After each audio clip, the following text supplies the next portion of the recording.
All right, so here we're gonna move into our next day. So with this sequence, I'm gonna run you through a couple sequences. What this is gonna do is focus mostly on your lower body, but again, we're gonna activate the core in a little bit different way. A little bit less of a transverse way and working more through the rectus abdominis, also known as your six-pack muscles. So what we're gonna start with is a sumo squat. You're just gonna space your feet out wider than shoulder width apart. If you need to, you can put your toes out a little bit as long as it's following the path of travel. We don't have to have our toes completely parallel for this exercise. Once we found our sumo stance, we're gonna go just into our normal squat, keeping your chest elevated, hands are out, and you're dropping into the hips.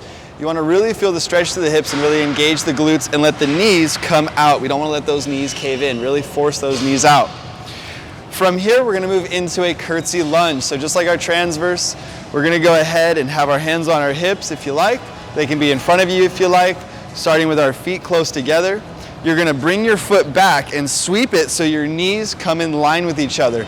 You're then gonna drop down into your lunge. On one side, line it up to the other side. From here, we're gonna drop down to the floor into a side plank. With the side plank, we wanna go ahead laying down.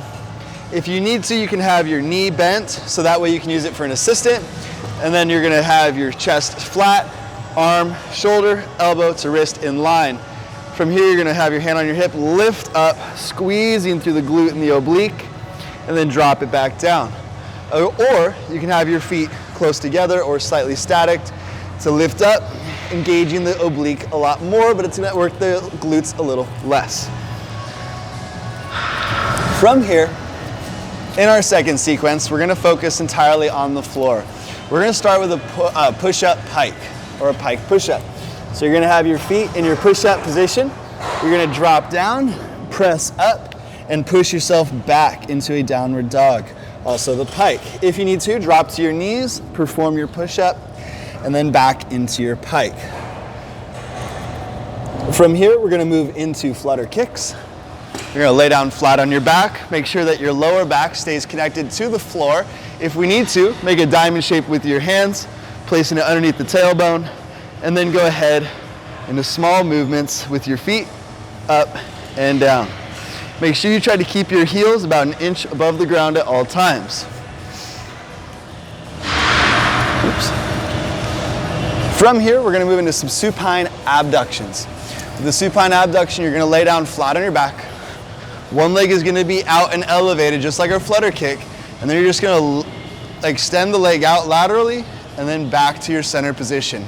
Try to keep that foot about an inch or so from the floor and try not to let your foot twist as you move out.